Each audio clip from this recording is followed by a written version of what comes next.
2017 সালের 25 আগস্ট রোহিঙ্গাদের উপর মিয়ানমার সেনাবাহিনীর নিপীড়ন এবং বর্বর হামলা থেকে প্রাণ বাঁচাতে 7 লাখেরও বেশি রোহিঙ্গা পালিয়ে বাংলাদেশে আশ্রয় নেয়। এরপর প্রায় প্রতিদিনই বাংলাদেশে অনুপ্রবেশ করেন নানা বয়সী রোহিঙ্গা।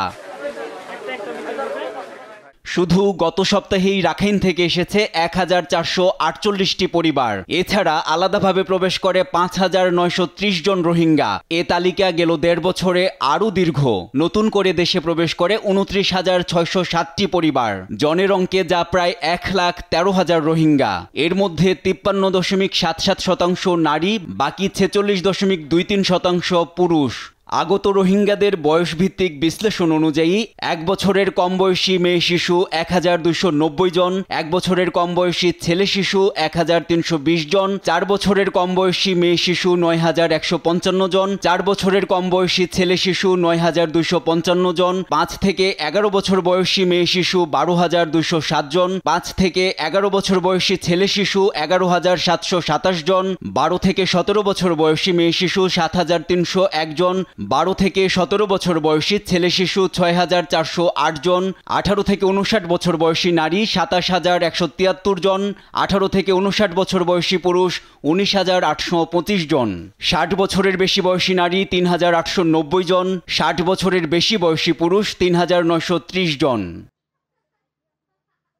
এমন পরিস্থিতিতে রোহিঙ্গা স্রোত ঠেকাতে ও প্রত্যাবাসনে আন্তর্জাতিক উদ্যোগের মাধ্যমে অন্তর্বর্তী সরকারকে কাজ করার পরামর্শ দেন এ গবেষক। একমাত্র রোহিঙ্গা সমস্যার সমাধান করতে হবে প্রফেসর ডক্টর ইউনূসকে আন্তর্জাতিকভাবে উদ্যোগ নিয়ে এদেরকে হয় বার্মায় পিসফুলভাবে তাদেরকে ফেরত দিতে হবে, আর নইলে তৃতীয় কোনো দেশে দিতে হবে। সেই সঙ্গে আরাকান আর্মি ও তাকমাদুর সঙ্গে আলোচনায় এ সংকট নিরসন সম্ভব বলে মনে করেন এ আন্তর্জাতিক বিশ্লেষক। তবে এটা স্পষ্ট যে তাকমাদো এবং আরাকান আর্মির কনসেন্ট ছাড়া কোনোভাবেই কিন্তু নিরাপত্তা আমি সেখানে দিতে পারবো না। আমি ওআইসি বিভিন্ন জায়গায় যেতে পারি মানে এটাকে প্রকাশ করার জন্য, কিন্তু আমাকে বসতে হবে এই দুটো অ্যাক্টরের সাথে, বড় আকারেই তাকমাদো এবং আরাকান আর্মির সাথে। এদিকে গেল বুধবার কাতারের দোহায় আর্থনা শীর্ষ সম্মেলনে রোহিঙ্গাদের নিরাপদ প্রত্যাবাসন শুরুর জন্য ওআইসিকে সক্রিয় করতে কাতারকে জোরালো ভূমিকা রাখার আহ্বান জানিয়েছেন প্রধান উপদেষ্টা অধ্যাপক ডক্টর মোহাম্মদ ইউনূস।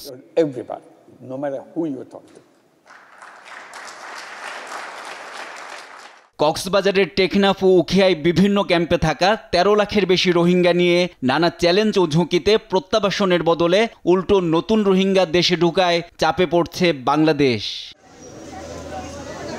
এনআই নাহিদ, দেশ টিভি, ঢাকা।